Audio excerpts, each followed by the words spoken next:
Hello, my name is George Best, and I am continuing my series on post-concussion syndrome, traumatic brain injury, concussions, and mental illness.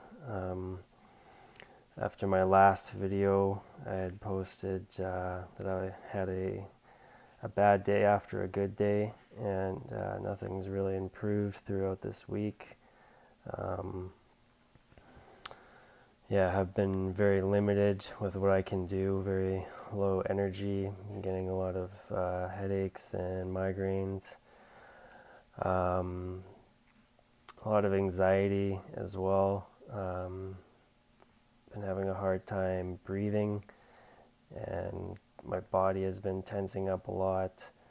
I just get very lightheaded.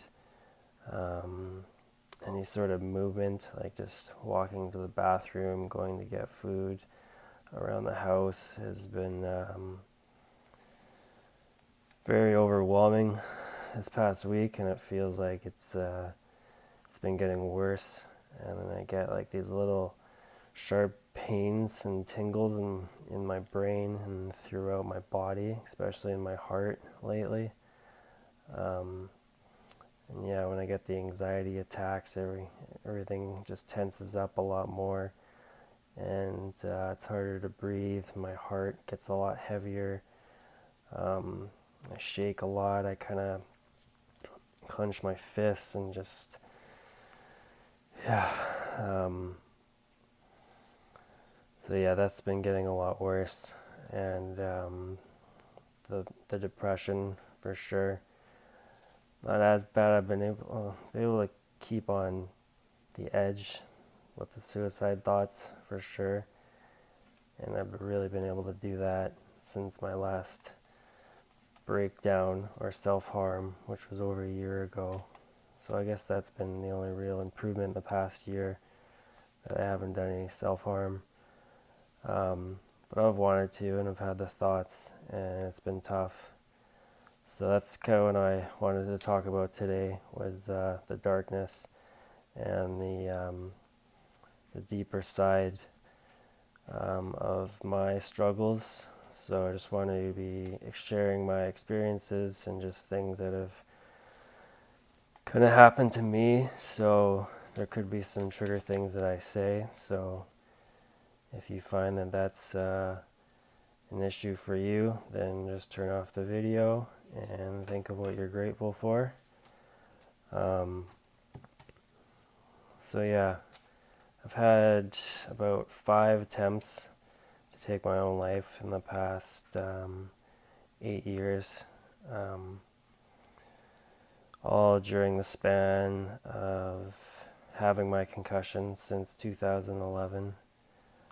And but even before that, which is I think is a big part of why my brain hasn't been able to heal from all my concussions, is that I was already living with anxiety and depression and a mood disorder before any of my severe concussions.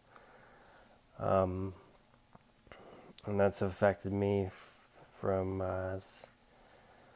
my first thought or feeling I can really recall is when I was in grade 3 in elementary school, of just having like what now I can say was an anxiety attack, where same as I'm feeling today. I got really short of breath.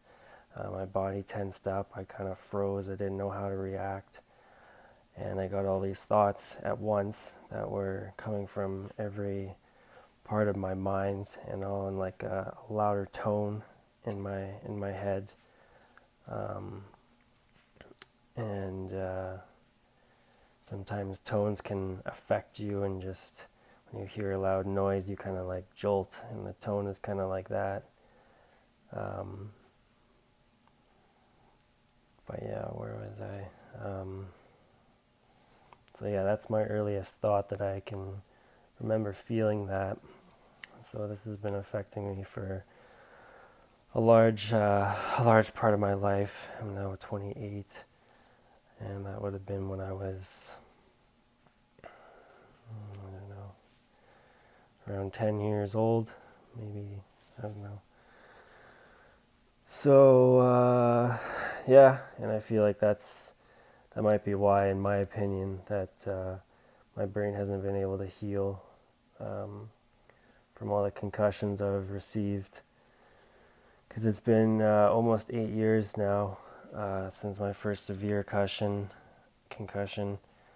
and about a month since my last one, where I fainted in the shower.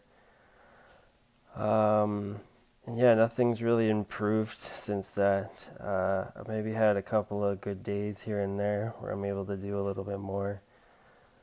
But yeah, so back to the dark side, I guess. The attempts that I had, I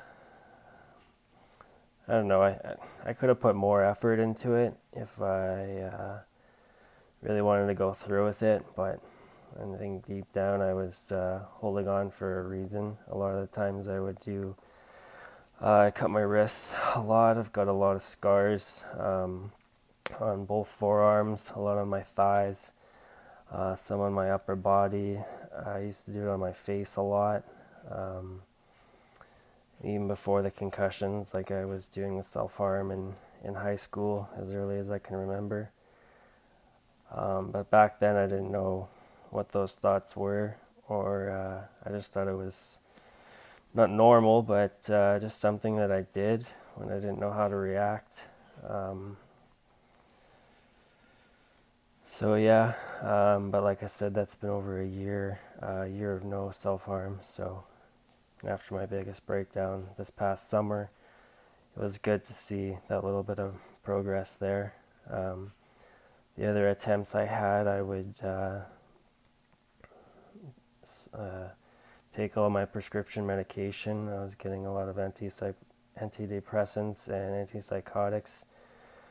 I can't remember exactly which ones, but ones I know had a lethal overdose. And so I took a lot of those, and then I would drink a bottle of alcohol and hope to not wake up. And that happened twice, and both times I woke up very sick and just puking a lot and feeling worse than ever.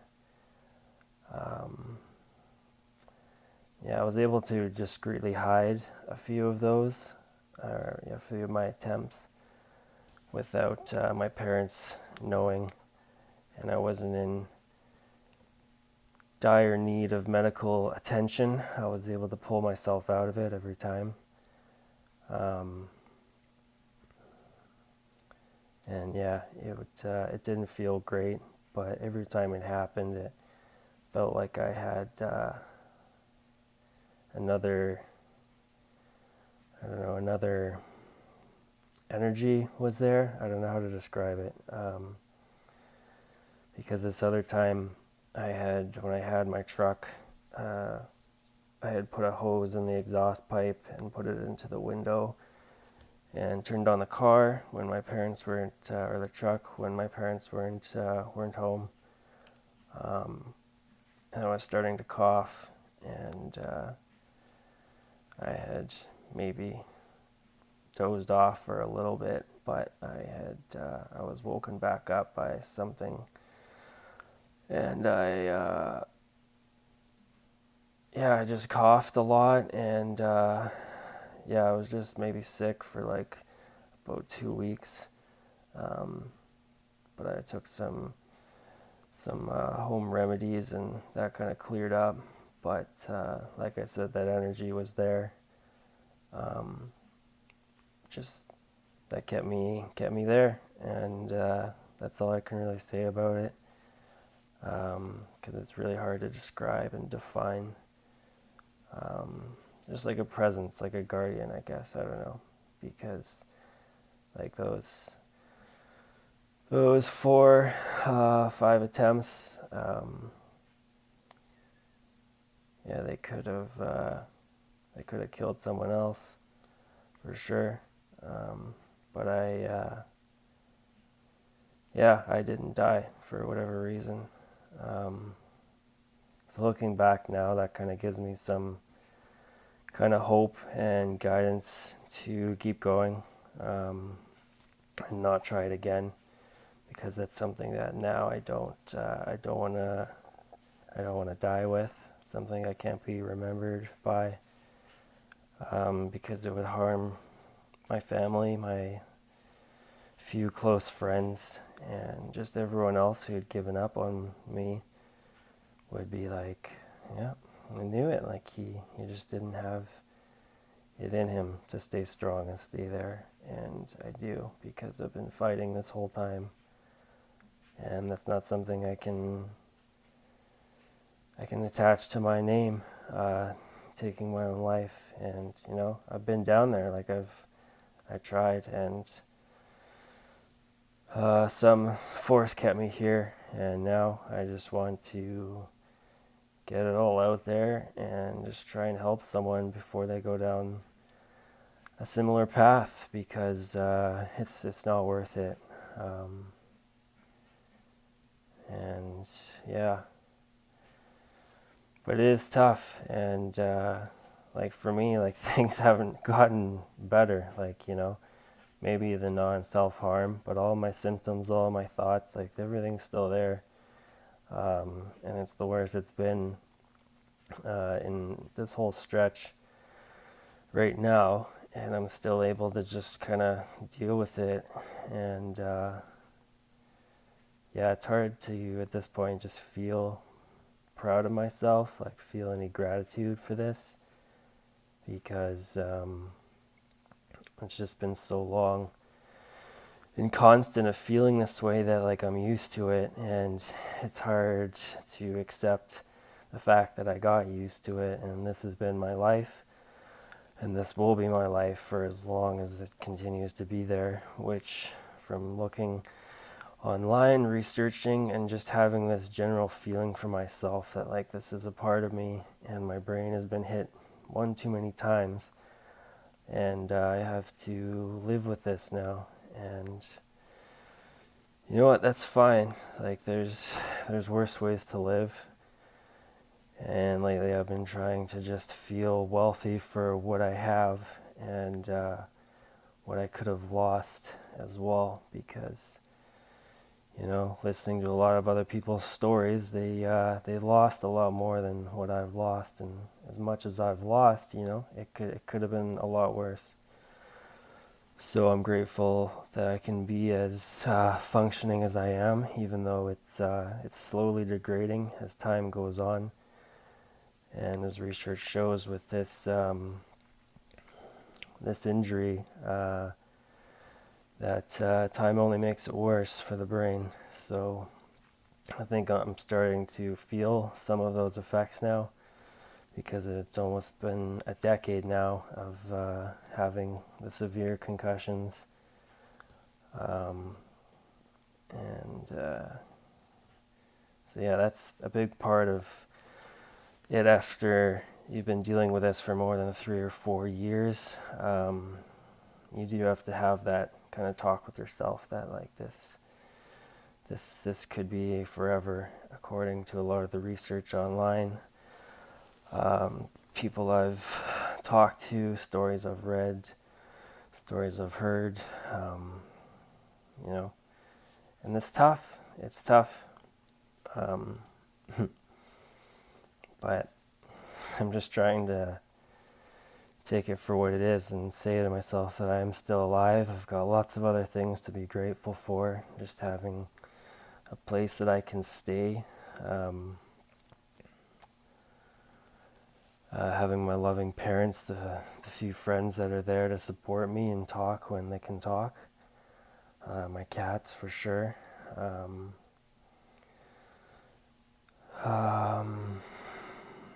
I'm a big Marvel fan, so I collect a lot of little Marvel figurines and watch their movies and TV shows. So Daredevil Season 3 was a big one to get me through. It was hard to watch because the TV can be very stimulating, but for the Marvel stuff, I push through it because it's worth it, and it makes me happy.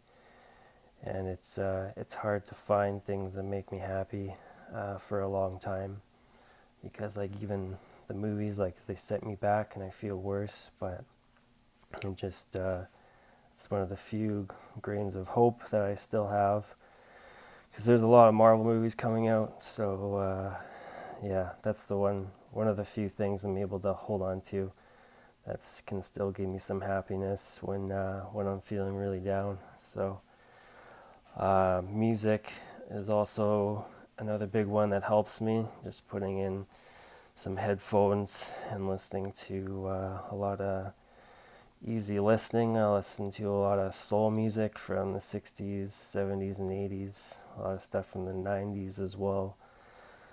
When I'm up for it, I listen to a lot of electronic music. I was a big electronic music fan. Lately, it's just been like easy house, just a lot of like melodic, kind of motivational kind of beats. So yeah, that's a big help when I'm feeling really down. Talking to a friend can help, but sometimes that can also make me feel worse afterwards, especially if I talk to that person a lot about my struggles. So trying to find balance between overloading someone with what you're going through, and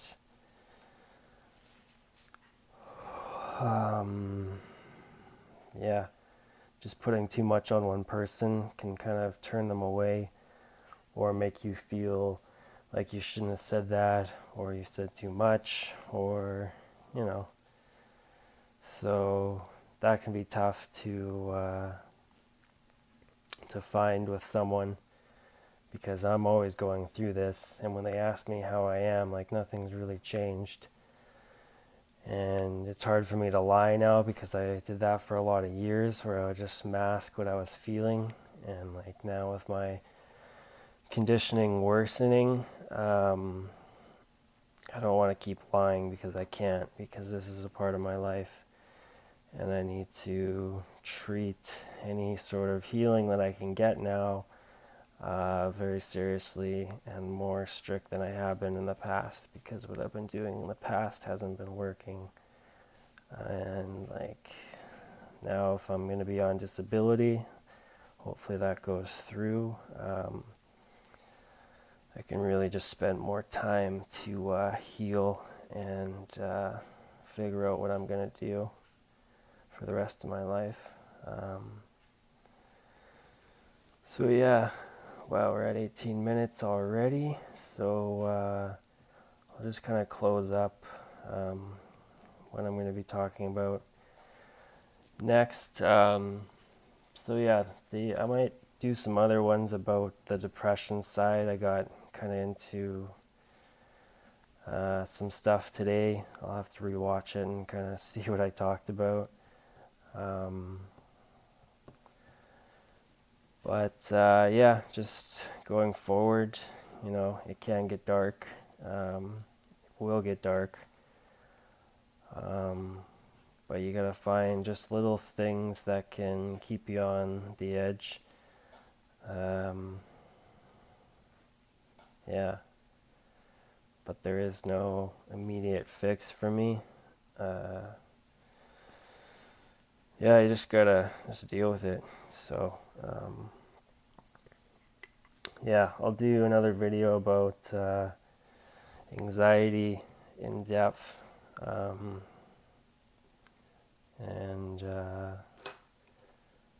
hopefully an update, and just see where I'm at for that day. So, thanks for watching.